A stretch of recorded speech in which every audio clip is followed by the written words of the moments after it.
기회는 그렇게 많지가 않은 것 같습니다.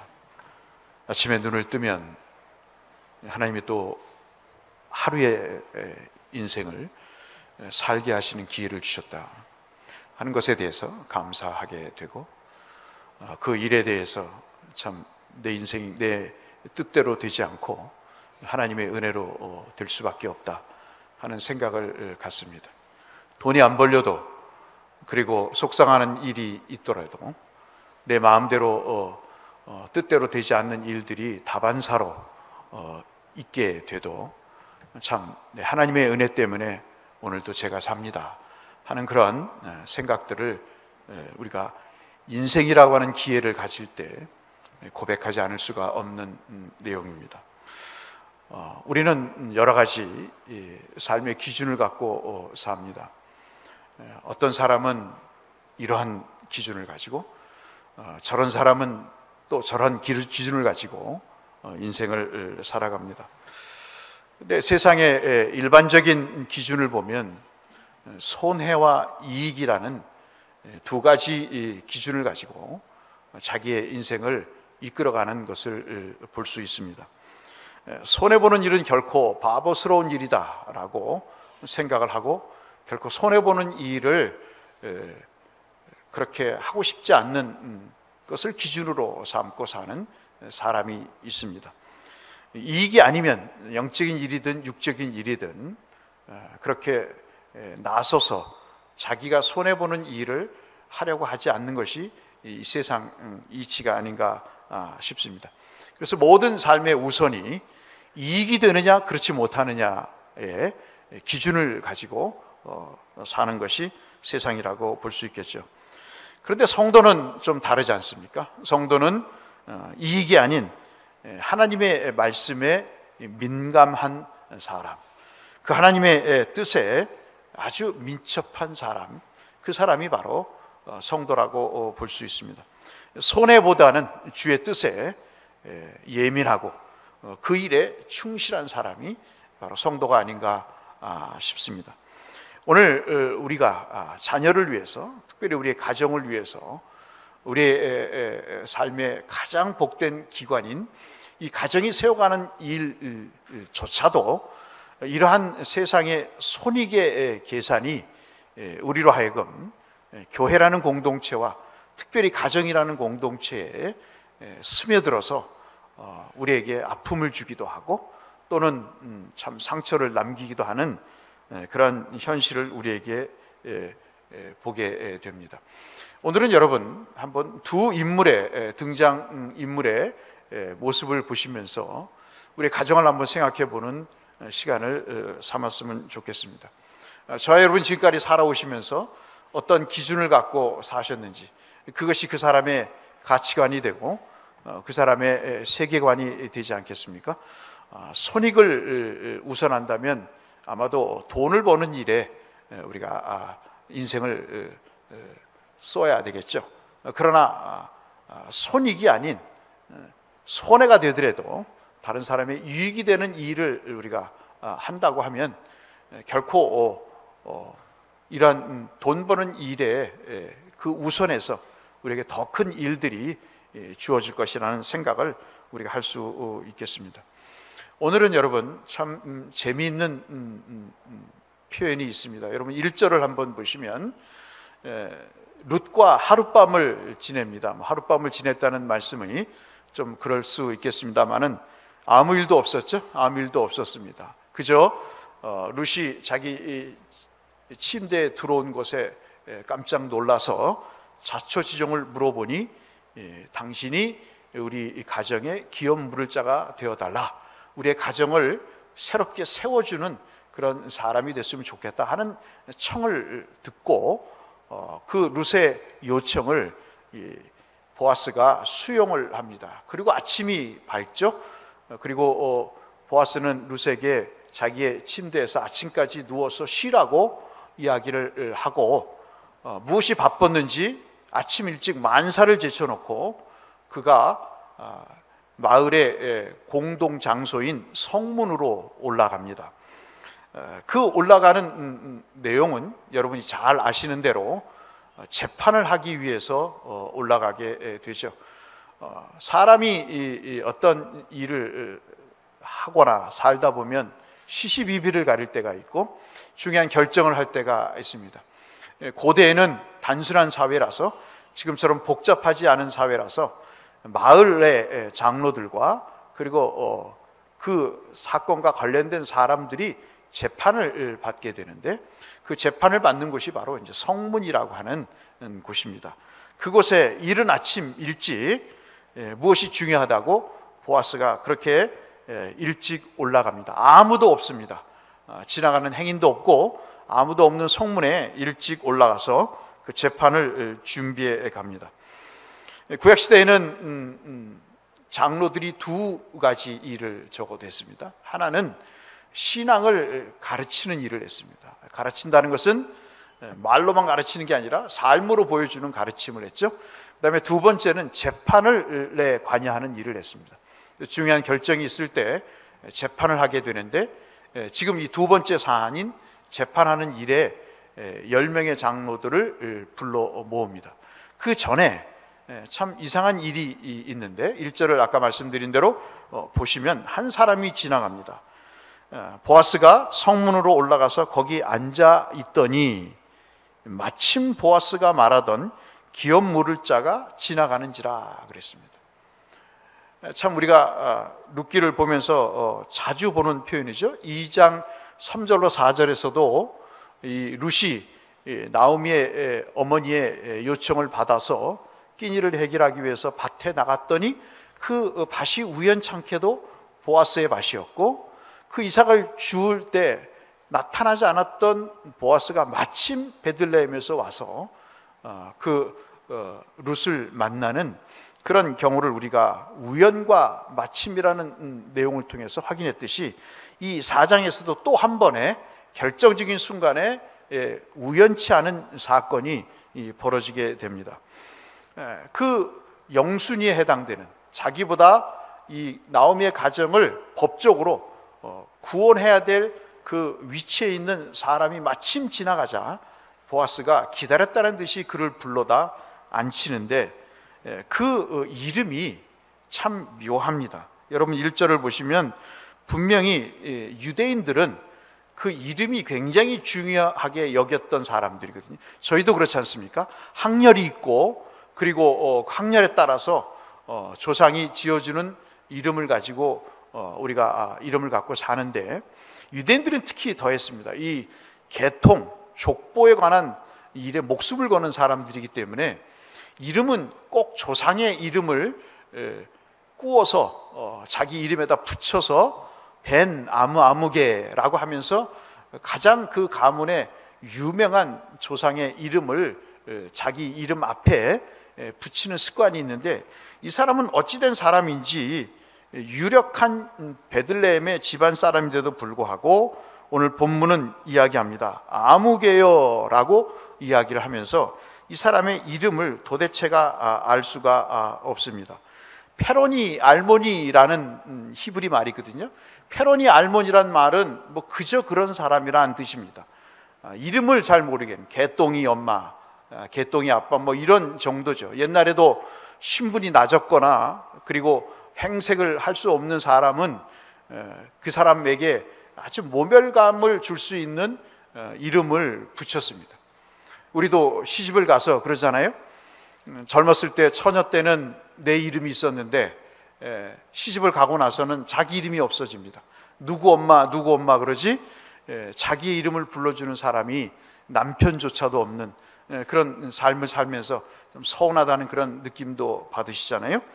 아마도 이 본문이 이렇게 이야기를 하는 것은 이 사람이 별로 중요하지 않는 사람이다라는 뜻을 암시하고 있다고 볼 수 있겠습니다. 만약에 이 사람이 중요한 사람이라면 엘리멜렉이든 보아스든 나오미든 그렇게 이름을 불렀을 텐데, 아무개, 페로니 알로니라는 이야기를 하는 걸 봐서 이 본문을 쓴 이 저자는 이 사람이 별로 그렇게 중요하게 여길 사람이 아니다, 즉 하나님이 그렇게 중요하게 여기는 사람이 아니다 하는 생각을 은연중에 이 표현을 통해서 드러낸다고 볼 수 있겠습니다. 인생을 살면서 사람의 기억 속에, 그리고 하나님의 기억 속에 전혀 중요하지 않은 인물로 우리가 기억이 되고, 그리고 우리가 이 세상을 떠난다면 얼마나 슬프겠어요. 우리가 장례를 치르면서도 아무개 성도, 아무개 집사, 아무개 권사, 아무개 장로, 아무개 목사라고 하는 그 타이틀도 중요하지만 더 중요한 것은 하나님의 기념책에 기록되는 그 이름 석자가 하나님의 기념책에 기록되는 일이 얼마나 소중할까.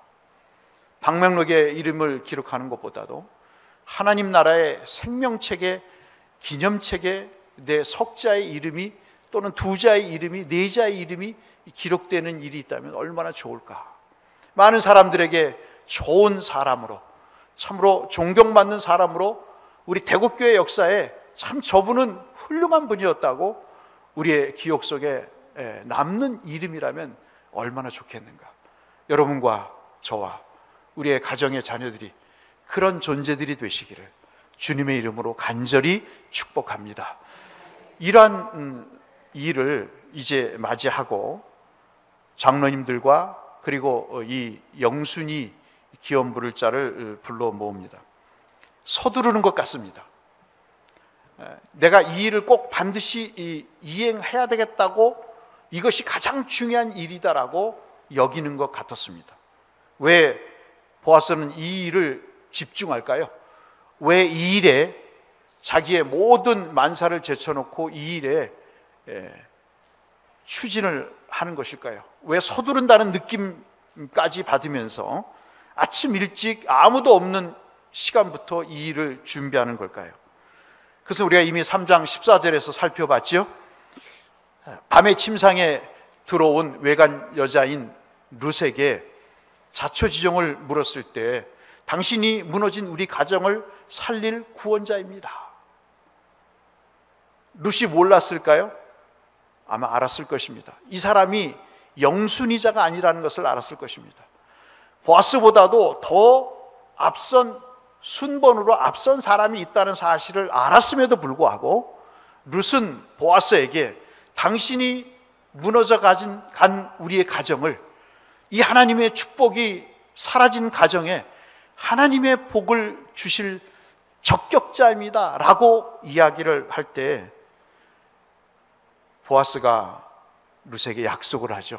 3장 14절에 걱정하지 말라고, 내가 살아계시는 여호와의 이름으로 맹세를 하는데 내가 그 일을 행할 것이다 라고 이야기를 합니다. 여러분, 우리가 인생을 살면서 무너졌던 가정도 살리고, 무너졌던 교회도 살리고, 그리고 무너졌던 직장도 살리고, 무너졌던 학교도 우리가 살려가고, 정말 엉망이 된 인격을 우리가 세워져 가고, 그리고 범죄 투성인 사람들을 예수 믿게 해서 세워져 가는 인생을 우리가 살게 하는 일에 하나님의 조력자가 된다고 결심하는 일만큼 얼마나 중요한 일이겠어요. 오히려 신앙이 좋은 사람들 신앙을 무너뜨리고, 사람들의 모든 신앙을 갉아먹게 하고, 시험 들어서 교회 나오지 못하게 하고, 직장에 들어가면 그 사람 때문에 분열이 일어나고, 학교에 가면 그 애 때문에 모든 학풍이 아주 문란해져 가는 그런 인생을 사는 것이 얼마나 불행하겠습니까? 어떤 불행한 사람이 찾아와서 우리의 가정이 이렇게 무너졌습니다. 옛날에는 그렇지 않은 가정이었는데, 옛날에 이렇게 신앙이 좋았던 자녀들이었는데 언제부턴가 우리 자녀들이 믿음 생활을 하지 않고 있습니다. 내 신앙도 얼마나 옛날에는 좋았는데, 10년 전에 20년 전에는 좋았는데 지금은 그렇지 않습니다. 당신이 나를 위해서 기도해 주지 않겠습니까? 당신이 나를 위해서 좀 도와주지 않겠습니까? 할 때, 그래요, 내가 선뜻 나서서 내가 당신을 위해서 기도할게요, 내가 당신의 신앙을 위해서, 당신의 가정을 위해서 내가 중보할게요 라는 사람을 만난다면 얼마나 복된 삶이겠습니까? 지금 보아스가 그 약속을 했던 것이거든요. 자기가 영순이자가 아님에도 불구하고 그런 약속을 하게 된 것입니다. 아무런 법적인, 아무런 윤리적인 책임이 없음에도 불구하고 그는 그 일에 하나님의 살아계심을 두고 특별히 여호와라는 이름을 맹세를 걸고 그 일을 한다는 것이죠. 여러분, 성경에서 여호와라는 이름은 언약의 하나님을 이야기할 때 쓰는 이름들입니다. 즉, 다시 말씀드리면 보아스의 입에서 나온 여호와의 이름으로 맹세하여 내가 무너진 너의 가정을 세우겠다고 하는 것은, 다시 바꿔서 말씀드리면, 비록 너의 부모가, 너의 시부모가 베들레헴을 떠나서 모압에서 식량을 구하려고 살려고 갔던 그 불신앙으로 인해서 인생의 쓰디쓴 맛을 경험을 하고, 비록 유력하게 살다가 잘 살다가 지금 가정이 이렇게 풍지박산이 됐지만, 하나님은 너의 가정을 약속하셨다고, 하나님은 너의 가정을 세우실 거라고 약속하셨다고 내가 믿으니, 그 약속의 하나님의 조력자로, 그 하나님의 약속을 대신 수행하는 대리인으로 내가 너의 청을 기꺼이 받아주겠다. 이게 지도자입니다. 이게 부모입니다. 이게 신앙의 선배인 것이죠. 3장 18절에 여러분 보시면, 나오미가 보리를 받고 양식을 먹고 며느리가 가져온 점심 도시락을 배불리 먹고 자초지종을 다 들은 다음에 너무나 기뻐서 3장 18절에 그 얘기를 하잖아요. 보아스가 이 일을 반드시 할 것이다. 보아스가 반드시 이 일을 할 때까지는 그가 쉬지 않을 것이다 라는 이야기를 했다고 지난 시간에 말씀을 드렸습니다. 주께서 우리의 구원을 위해서 그 모든 것을 십자가에 이루기 전까지는 주님은 결코 쉬지 않으신다.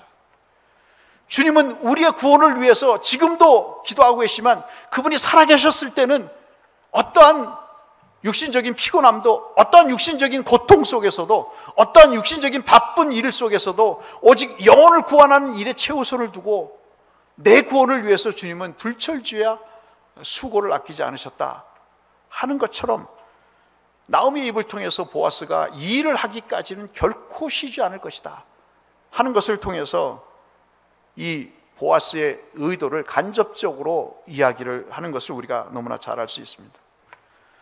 진실로 하나님을 닮은 모습이죠. 하나님의 언약을 기억하고 무너진 한 가정을 자기가 세우겠다고 하는 이 보아스의 결단과, 그리고 그 룻과의 결혼을 통해서 이 가정을 다시 회복하겠다고 하는 이 사랑의 마음은 하나님을 참 많이 닮은 사람들이죠. 저와 여러분이 가정이 가장 회복되기 위해서 아마도 이것이 우리에게 필요하지 않는가 싶습니다.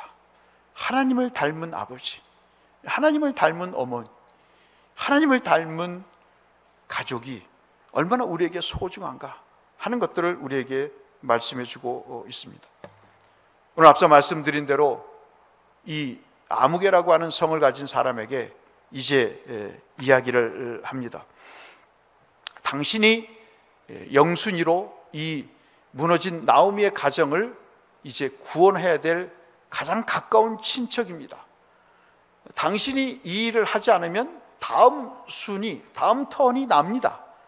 그러니 당신의 의견이 어떻습니까? 라고 이야기를 하자, 여러분 한번 보실까요? 4절 마지막 부분에 보시면 이 일에 대해서 이 아무개라는 사람이 예상치 못한 대답을 합니다. 뭐라고 이야기를 하냐면, 이 4장 4절 한번 보시면, 내가 여기 앉은 이들과, 즉 장로들과 내 백성의 장로들 앞에서 그것을 사려고 내게 말하여 알게 하려 하였노라. 만일 내가 물으려니와 만일 내가 물으지 아니하려거든 내게 고하여 알게 하라. 내 다음은 나요, 그 외에는 물을 자가 없느니라. 여기까지 이해가 되시죠? 그랬더니 그 아무개가 뭐라고 얘기합니까? 같이 읽겠습니다. 시작. 그가 이르되 내가 물으리라 하는지라. 보아스는 낙심이 됐을 거예요. 내가 룻과 결혼해서 그 무너진 가정을 세워야 되는데 예상치 못한 답변을 아무개가 하는 것을 듣고 초긴장 속에 있었는데 뜻밖의 대답을 하게 됩니다. 물 건너갔다고 생각을 아마도 했을 것입니다. 그런데 그 5절에 보시면, 5절에 보아스가 참 지혜로웠던 것 같아요. 머리도 좋고 정말 빼도 박도 알 수 없는, 그 사람을 평소 잘 아는, 그 사람의 속성을 잘 아는 그런 입장에서 아마도 이야기를 한 것 같다는 정황이 이 본문에 우리가 좀 더 자세히 읽을 때 나타나는 것 같습니다. 5절 말씀 우리 같이 한번 화면과 성경을 보시면서 같이 읽으실까요? 모르겠다, 내가 이 나오미의 가정을 구원하겠다라고 하자, 아무개가 그 얘기를 하자 보아스가 5절에 추가로 얘기합니다. 같이 읽겠습니다. 시작. 보아스가 이르되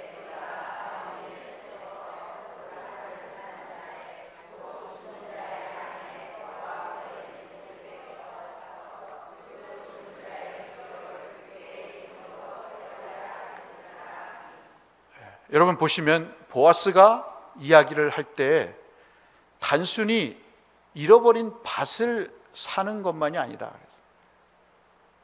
거기에는 한 가지 더 조건이 있는데, 이방 출신 모압 여인인 룻이라는 며느리가 있는데 그 며느리와 결혼을 해야 된다라고 조건을 답니다. 모압 여인에 대한 좋지 않은 편견이 있었죠. 이 사람이 뭐 특별히 결혼을 못하는 상황도 아니었을 것이고,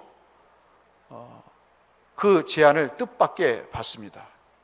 그때 머릿속에 주판을 막 굴리죠. 6절 말씀을 같이 읽겠습니다. 한참 갈등을 하던 그 아무개가 이야기를 합니다. 같이 읽겠습니다. 시작. 그 기업 물을 자에게 이르되 나는 내 기업에 손해가 있을까 하여 나를 위하여 물으지 못하노니 내가 물을 것을 내게 물으라, 나는 물으지 못하겠노라 하는지라. 말을 바꾸죠. 그 이유가 뭐냐면 손해가 될 것 같아서 말을 바꿉니다. 저게 무슨 의미일까요? 엘리멜렉이 상당한 양의 베들레헴의 땅을 갖고 있을 것이라는 추정을 우리가 해볼 수 있겠습니다. 그런데 그것을 팔고 모압으로 이민을 갔습니다. 그런데 전부인지 일부인지는 모르겠으나 아마도 전부로 예상이 될 것 같은데, 그 땅을 다시 사면은 부동산 가치가 있을 거라고 생각을 했던 것이죠. 그래서 그 땅을 내가 사는 조건으로 하면 충분히 내가 명분도 얻고 그리고 실질적인 돈의 유익도 얻겠다는 판단을 이 아무개는 했던 것 같습니다. 이게 세상의 이치죠. 모든 사람들은 이 기준을 갖고 세상을 살아갑니다. 그런데 뜻밖의 조건이 기업 물을 자는 땅만 사는 것이 아니고 그 가족도 함께 사야 된다는 것으로 이야기를 하면서 세 가지를 이야기합니다. 엘리멜렉의 땅을 살 것은 물론이고 나오미를 복양해야 된다. 나오미를, 그 늙은 여인을, 그 가정의 시어머니를 네가 부양해야 된다. 여러분 생각해 보세요. 자기가 난 자식도 부모가 늙어갈 때 거처나기를 꺼려하는데 아무리 친척이지만 나오미를 죽을 때까지 복양한다는 것이 무슨 계획에도 없는 일이겠습니까? 뭐가 기쁘다고 그 일을 하겠어요? 세 번째는 앞서서 말씀드린 대로 룻과 결혼을 통해서 자녀를 낳아주면 그 자녀가 지금 샀던 땅을 물려받게 될 것이다 라는 이야기를 5절에 했던 것이죠. 생각해 보니까 그런 바보 같은 짓이 어디 있습니까? 가족 식구들도 떠안아야 되고 그 땅을 자기 것으로 만들지만 만약에 룻과 결혼해서 아이를 낳으면 그 땅이 자기 것이 되지 않고 그 아이의 것이 돼버려서 오히려 빼앗기게 되는 그런 일이 예상되기 때문에 손해볼 것을 판단한 이 아무개는 가정을 구원하겠다고 하는 이 일을 포기하게 됩니다. 그러면서 신발을 벗어 던집니다. 신발을 벗어 던지는 것이 여러분 신명기 25장 7절에서 10절에 있는 풍습이죠. 7절 말씀에 갑자기 옛날 풍습에 대한 이야기가 진행되다가 옛날 풍습에 대한 이야기가 나옵니다. 여러분 잘 아시는 대로 남편이 아들 중에 누가 죽으면, 형이 죽으면 그 동생이 형수를 취하죠. 그래서 형사취수라고 하지 않습니까? 우리가 지금 살펴보는 대로 계대 결혼이라고도 합니다. 그런데 가끔 무슨 일이 있냐면 그 형수를 사람들이, 가족 식구들이 아내로 맞이하지 않겠다고 하는 일들이 벌어집니다. 그럴 경우에 그 형수가 장로들에게 가서 하소연을 합니다. 25장 7절로 10절 말씀을 다시 한번 보여주실까요? 그 내용을 보면 그 사람이 만일 그 형제의 아내 맞이하기를 즐겨하지 아니하면, 형수가 홀로 남았는데 그 시동생이 아내로 형수를 맞이하겠다고 하지 않는다면 성문으로 가서 장로들에게 말하라는 것입니다. 뭐라고 말하냐면, 내 남편의 형제, 내 시동생이 나를 아내로 맞이해서 이스라엘의 대를 잇는 것을 기뻐하지 않습니다.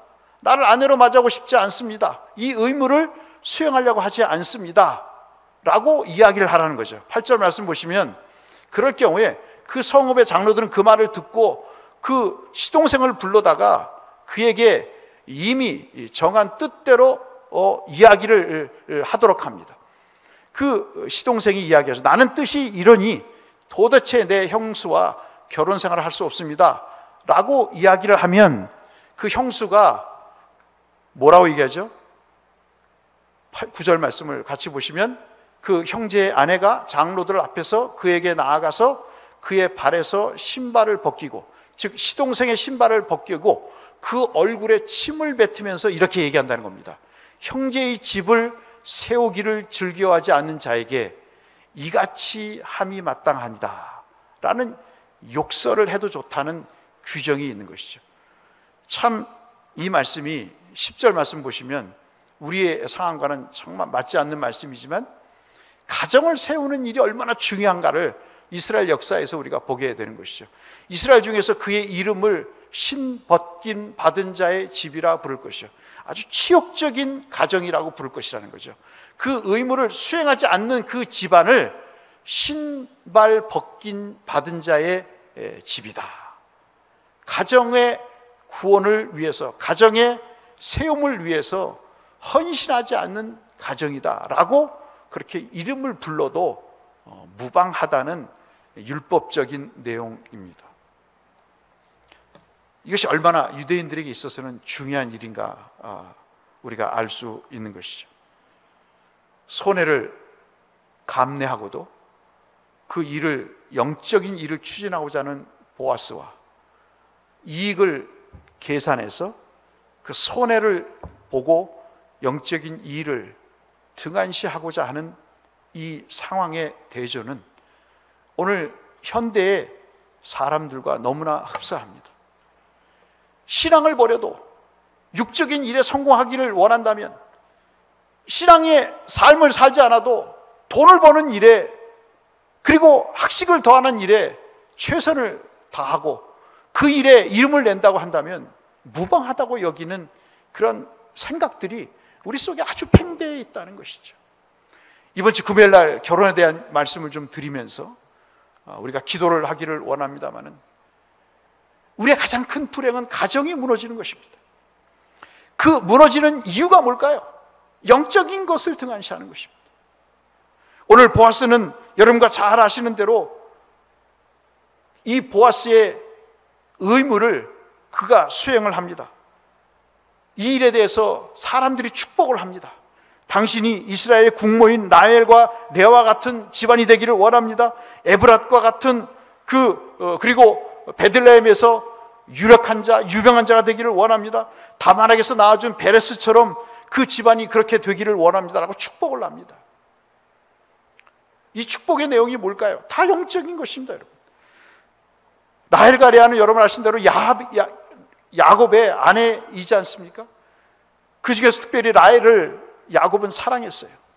실질적인 라헬이 이스라엘의 국모였습니다. 12아들을 만들어서 그 12아들이 12지파가 지금의 이스라엘의 공동체를 만드는 일을 했습니다. 에브랏은 어디죠? 라헬이 장사된 곳입니다. 여러분 창세기 48장 7절에 보시면 라헬이 장사된 곳을 에브랏이라고 얘기하고, 그 에브랏의 한 부분이 베들레헴인 것이죠. 즉 이 마을 사람들은 이 보아스가 영적인 일에 우선을 두고 있다는 사실을 알고 그 일에 네가 다윗과 그리스도의 계보에 가장 중요한 역할을 하는 집안이 되기를 원한다는 축복을 하고 있는 것이죠. 근데 사람들에게 있어서 이것은 그렇게 중요한 일이 아닌 것처럼 여겨집니다. 예배를 드리는 일이 얼마나 중요할까요, 여러분? 하나님 앞에 기도하는 일이 얼마나 중요할까요? 하나님의 뜻을 붙잡고 이 아이를 위해서 누워서 잠을 자는 아이의 머리에 손을 얹고 기도하는 부모의 그 믿음의 행위가 얼마나 중요할까요?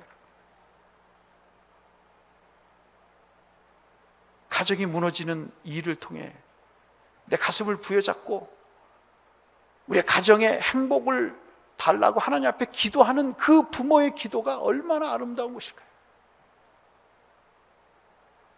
세상은 그렇지 않아요. 출세해라, 돈을 벌어라, 유명해져라, 그래야 사람에게 업신여김을 받지 않는다. 제 얘기가 아니라 오늘 룻기 4장의 말씀입니다. 여러분, 보아스라는 이름을 아십니까? 솔로몬 성전에 두 기둥이 있었어요. 하나는 야긴이라는 기둥이 있습니다. 그게 오른쪽에 있는 기둥이에요. 잘 들으세요. 성전에 기둥이 두 개가 있는데 하나는 야긴이라는 기둥이고 하나는 보아스라는 이름의 기둥입니다. 야긴은 여호와께서 나라를 세우신다는 뜻이에요. 그 성전의 한 기둥의 의미가 이 성전을 통해서 하나님이 나라를 세우시겠다, 이 가정을 세우시겠다 하는 그런 의미입니다. 또 하나의 왼쪽에 있는 기둥은 보아스인데 지금 룻기 4장의 보아스의 이름과 똑같죠. 그 뜻은 그 안에 능력이 있다라는 의미입니다. 가정은 영적인 손해를, 어떠한 육적인 손해를 보더라도 그가 하나님 앞에 주의 전에, 주의 구원의 역사에 기둥같이 쓰임받는 일꾼이 되는 그 일에, 그 한 사람을 세워가는 일이, 그리고 그 일에 주목하고 집중하고 그 일에 최우선을 두는 일이 우리에게 얼마나 중요한 일인가를 이 성전의, 솔로몬 성전의 두 기둥을 통해서도 우리에게 보여주는 것이죠. 우리 모두의 자녀들이 그런 기둥과 같은 자녀들이 되시기를 주의 이름으로 축복합니다. 이 세상을 그렇게 세워가는 가정이 되기를 원하죠. 나의 실수로, 나의 범죄로, 나의 불신앙으로 가정이 무너졌다면 우리 자녀들의 가정은 세워져야 되지 않겠습니까? 우리 자녀들의 가정은 성전의 두 기둥과 같이, 야긴과 같이, 보아스와 같이 세워져 가야 되지 않겠습니까? 그것이 비록 육적인 손해를 보는 일이 있다 할지라도, 시간을 낭비해서 시험을 못 보는 일이 있다 할지라도, 그것이 출세를 못하는 일이 있다 할지라도 말이죠. 그것이 오늘 우리에게 본문에 가르쳐 주시는 중요한 내용이 아닌가 싶습니다. 보아스는 하나님의 언약을 따라서 룻을 육신적으로만 사랑한 것이 아니고 영적으로 그 가정을 세우겠다고 하는 하나님의 자비와 사랑의 헤세드의 한 상징적인 인물, 즉 예수 그리스도를 보여주는 예표가 됩니다. 주님이 그렇게 하셨어요. 주님이 저와 여러분의 가정, 우리의 영혼을 살리기 위해서, 세우기 위해서 그렇게 하셨어요. 근데 우리가 무너뜨려서 되겠습니까? 우리가 그 일에 등한시해서 되겠습니까, 여러분? 세상에서 아무리 잘 돼도 말씀드렸잖아요. 지나가는 겁니다. 그러나 구원은 영원히 남는 것이에요. 그 기념책에 기록되는 것은 누구도 지울 수 없는 것입니다. 여러분과 저의 이름, 우리의 자녀들이 어디에 기록되겠어요? 지옥의 방명록에 기록되어야 되겠습니까? 천국의 기념책에 기록되어야 되겠습니까? 이것은 생사를 걸고 우리가 기도해야 될 내용이죠. 오늘 저녁에 아이들이 잘 때 옆에서 한번 기도하지 않겠습니까? 아이들이 새벽에 잘 때 새벽 기도 나오셔서 한번 기도하지 않으시겠어요? 자녀들, 우리 가정 살려달라고 한번 기도하지 않으시겠습니까? 돈 줘봤자 더 달라고 아우성입니다. 재산 물려줘봤자 고맙다는 얘기 없습니다, 여러분. 뭘 물려줘야 될까요? 무엇을 물려줘야 될까요? 신앙을 물려주지 않으면 아무런 의미가 없는 것입니다. 그 신앙을 물려주기 위해서는 내가 신앙적인 사람이 되어야 돼요. 그렇지 않고는 결코 그 신앙적인 일에 손익을 계산하고 그 일을 아무개처럼 버리는 삶을 살게 되는 것이죠. 저는 우리 모든 부모님들이 보아스와 같이 되기를 원합니다. 우리가 모든 믿음의 직분자들이 보아스와 같이 되어서 하나님의 언약을 붙잡고 그 언약을 따라 맹세하고 가정을 믿음으로 세워가겠다고 다짐하시는 모든 성도님들 되시기를 주의 이름으로 축원합니다.